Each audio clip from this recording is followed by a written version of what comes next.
2월 7일 하늘에서 내리는 일용할 양식 하나님의 말씀은 민수기 27장 1절에서 5절까지 말씀입니다. 요셉의 아들 므낫세 종족들에게 므낫세의 현솔 마길의 증손 길르앗의 손자 헤벨의 아들 슬로보앗의 딸들이 찾아왔으니 그의 딸들의 이름은 말라와 노아와 호글라와 밀가와 디르사라. 그들이 회막문에서 모세와 제사장 엘르아살과 지휘관들과 온 회중 앞에 서서 이르되 우리 아버지가 광야에서 죽었으나 여호와를 거슬러 모인 고라의 무리에 들지 아니하고 자기죄로 죽었고 아들이 없나이다. 어찌하여 아들이 없다고 우리 아버지의 이름이 그의 종족 중에서 삭제되리이까? 우리 아버지의 형제 중에서 우리에게 기업을 주소서 하매 모세가 그 사연을 여호와께 아뢰니라. 아멘. 오늘 우리가 읽은 말씀은 므낫세 지파의 슬로브앗의 딸들에 대해 기록하고 있습니다. 민수기 26장 33절은 슬로브앗은 아들이 없고 딸뿐이라고 말씀하고 있습니다. 그러면서 딸들의 이름이 기록되어 있죠. 전쟁에 나갈 남자를 계수하는 말씀에서 갑자기 슬로브앗의 딸들에 대해 말씀하고 있는 이유는 오늘 우리가 읽은 말씀 때문입니다. 하나님은 이스라엘의 남자의 숫자를 계수하게 하시면서 민수기 26장 53절에서 그 계수된 숫자대로 기업을 나눠주라고 말씀하십니다. 그래서 모세와 엘르아살은 이스라엘 자손들을 모아놓고 이 기업에 대한 하나님의 말씀을 전했습니다. 그때 슬로브앗의 딸들이 사람들 앞에서 이렇게 말을 하는 것입니다.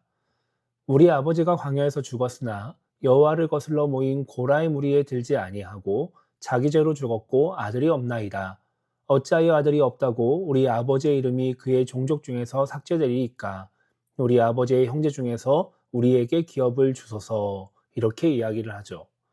슬로브앗은 특별히 반란을 일으키거나 죄에 가담하지 않고 광야에서 죽었습니다.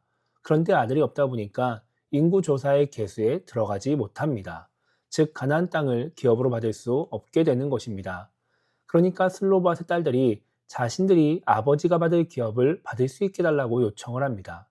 자기들이 가문의 대를 이어갈 수 있게 해달라는 것입니다. 이 말을 들은 모세가 하나님께 여쭤봅니다. 그러자 하나님은 7절에서 이렇게 말씀하십니다. 슬로브와 딸들의 말이 옳으니 너는 반드시 그들의 아버지의 형제 중에서 그들에게 기업을 주어 받게 하되 그들의 아버지의 기업을 그들에게 돌릴지니라. 이렇게 말씀하십니다. 슬로브앗의 딸들의 말을 인정해 주시면서 그들이 기업을 이어갈 수 있도록 가문을 이어갈 수 있도록 허락하시는 것입니다.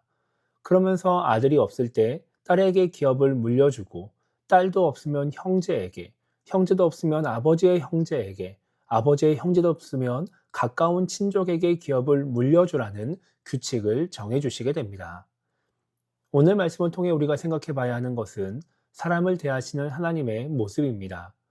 오늘 말씀은 이 당시의 시대를 고려해도 그리고 이 이후에 모세오경을 전해 듣고 읽는 사람들의 시대를 고려해도 엄청 파격적인 말씀입니다.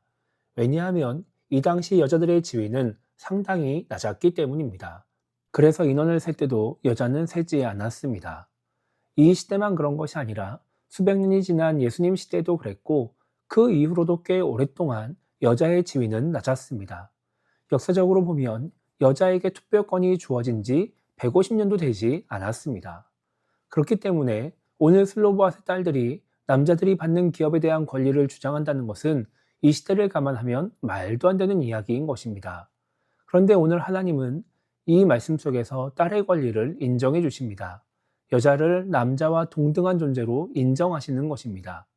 전쟁을 해야 되는 상황으로 인해 20살 이상 된 남자를 계수하라고 하신 것이지 남자와 여자를 차별하려고 성인 남자만 인정하시기 때문에 그렇게 하신 것이 아니었다는 것입니다.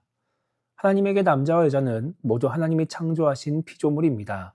창조의 섭리 안에서 육체적인 능력이 다르고 그로 인해 감당해야 될 역할이 다를 뿐이지 모두 하나님이 아끼시고 사랑하시는 존재들입니다. 그런데 많은 신앙인들이 이런 하나님의 마음을 헤아리지 못합니다. 하나님의 마음을 가지고 사람을 바라보지 않습니다. 그래서 사람을 차별하면서 다르게 대합니다.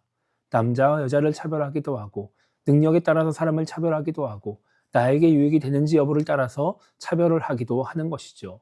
그래서 다른 사람들을 무시하기도 하고 존중하지 않는 모습을 보이기도 합니다. 그것은 하나님이 원하시는 모습이 아닙니다. 우리가 하나님의 마음을 헤아리며 하나님의 마음을 가지고 살아가는 신앙인이라면 우리는 사람을 차별하지 않아야 합니다. 그리고 모든 사람을 존중할 수 있어야 합니다. 그래야 우리가 어떤 사람이든지 와서 하나님의 은혜를 누리고 또 그 은혜를 통해서 행복을 누리는 그런 공동체를 만들어 갈 수 있는 것입니다.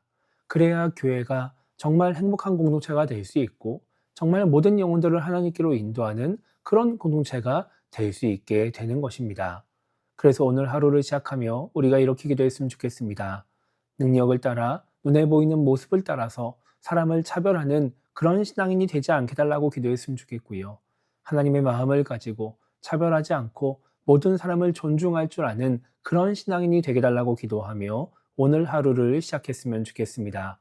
우리 모두가 그런 신앙인이 되어서 모든 사람들이 올 수 있는 교회, 모든 사람이 행복을 누리는 교회, 모든 사람을 하나님께로 인도하는 교회가 세워지게 되기를 주님의 이름으로 축복합니다.